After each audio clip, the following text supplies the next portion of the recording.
En el ciclismo actual vivimos una era en la que dos corredores, especialmente uno llamado Tadej Pogačar, es el máximo dominante de la categoría, especialmente en la carrera más grande del mundo, que es el Tour de France. El esloveno con tan solo 27 años ya ha ganado 4 Tours de Francia y todo apunta a que ese dominio seguiría por unos años más. Sin embargo, antes de este corredor esloveno, la década pasada también tuvimos un corredor el cual se llevó 4 Tours de Francia y fue dominante desde el año 2012 hasta el año 2019. Y ese corredor es Chris Froome. El británico iba en búsqueda de conseguir su quinto Tour de Francia en el año 2019. Sin embargo, un accidente un mes antes de la carrera francesa le hizo sufrir muchísimas fracturas, muchísimo tiempo fuera de la bicicleta, y desde ahí claramente su nivel cayó totalmente. Desde ahí ni siquiera pudimos ver un Chris Froome competitivo nunca más, ni siquiera por pelear alguna carrera, y se volvió una total sombra de lo que era. También su edad influyó bastante. Sin embargo, el corredor británico sin ninguna duda se vio muy afectado por esta caída.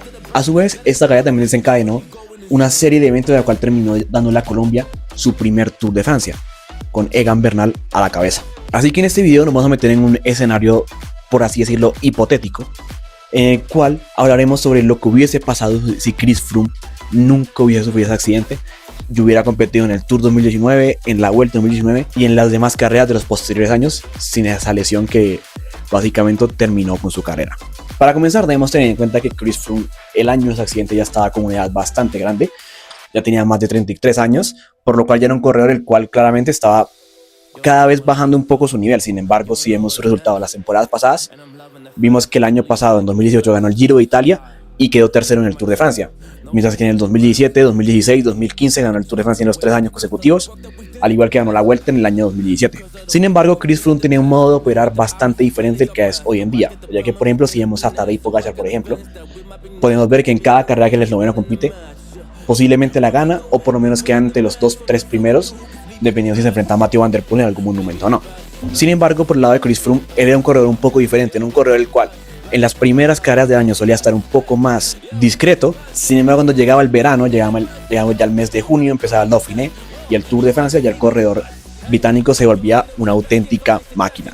En el caso del año anterior a su accidente, que fue el año 2018, fue algo diferente, ya que el británico esta vez se propuso hacer Giro y Tour, por lo que esta vez empezó el año bastante discretamente. Sin embargo, a falta de unas 2 semanas para el Giro de Italia, que fue en el Tour de los Alpes, ya se le vio con un nivel un poco más alto, quedando en el top 5 de la general, y ya ahí en el Giro de Italia hizo una planificación perfecta para llegar a la última semana con la mejor forma y llevarse el Giro. Ese pico lo continuó hasta el Tour de Francia, en el cual en las primeras 2 semanas estaba bastante fuerte. Sin embargo, al final se le notó que le costó llevar esas 2 grandes vueltas. Así que si vamos a la temporada 2019, podemos ver que el británico, al igual que las temporadas anteriores, siempre tenía un nivel relativamente discreto. Principalmente en un equipo como el Ineos, en todas las carreras siempre hay un líder diferente, por lo que Chris Froome se limitaba más que nada a colaborar a sus corredores, como en Cataluña ayudó a Egan Bernal, en carreras como Yorkshire ayudó a los británicos. Todo bastante acorde a su plan de llegar a junio y a julio en su mejor pico de forma. Así que vamos a ver ahora cómo llegó Chris Froome a la carrera en la cual se accidentó, que fue el Dauphiné. Podemos decir que las primeras jornadas del Dauphiné fueron relativamente tranquilas. Sin embargo, en la primera jornada en la cual hubo algo de acción, la carrera se seleccionó totalmente, por lo que un grupo de menos de 10 corredores entró en el grupo principal y entre 2 10 estaba claramente Chris Froome. Chris Froome, que se encontraba en una muy buena posición en la general, ya estaba en una muy buena forma de cara al Tour de Francia, y para la jornada 4 teníamos la contrarreloj, en la que se preveía que el británico iba a exhibirse como solía hacer la contrarreloj y ponerse con el liderato de la carrera. Sin embargo, en el reconocimiento de esa misma contrarreloj, Chris Froome sufrió ese accidente, ya que debido a un exceso de viento en un descenso y Chris Froome se soltó las manos en un momento, terminó accidentándose contra un muro. Así que bien, si vemos la tendencia de antes del accidente, podemos ver que estuvo bastante acorde a lo que hacía Chris Froome en las temporadas que disputaba Tour y Vuelta, empezando discreto, sin embargo de a poquito subiendo su nivel, y cuando llegamos al Dauphiné ya estábamos muy cerca de su mejor punto de rendimiento. Y de paso un Dauphiné que tiene una muy buena lista de corredores como Jakob Fuglsang, Nairo Quintana, Thibaut Pinot, corredores que al final en el Tour de Francia terminaron siendo protagonistas. Así que por lo menos por lo que todo indicaba, parecía que Chris Froome en condiciones normales hubiese llegado muy fuerte al Tour de Francia. Ahora bien, si tenemos en cuenta que en el Tour de ese año el equipo Ineos hizo 1-2 con Egan Bernal y Geraint Thomas, pues habría que tomarlo un poco con pinzas el tema respecto a Egan Bernal, debido a que Bernal en la última semana estuvo en un nivel totalmente impresionante.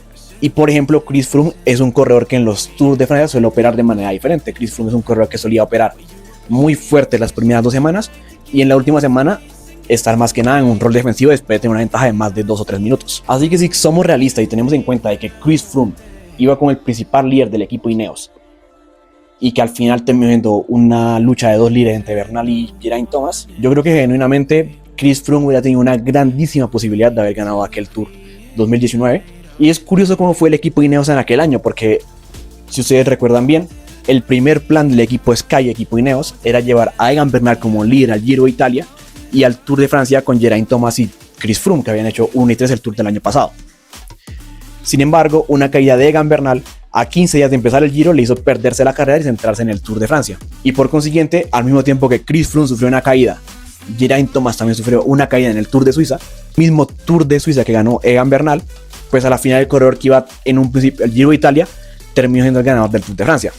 Por lo cual en el Ineos todos sus manos se fueron un poco de un lado a otro, sin embargo terminaron siendo 1-2 en el Tour, que era lo más importante para ellos. Sin embargo, yo creo que en condiciones normales, teniendo en cuenta que Chris Froome, Egan Bernal y Geraint Thomas estaban en el mismo equipo, dudo bastante que Egan Bernal hubiera atacado a Chris Froome, porque lo más probable es que el británico hubiera estado en el liderato de la carrera antes de los Pirineos.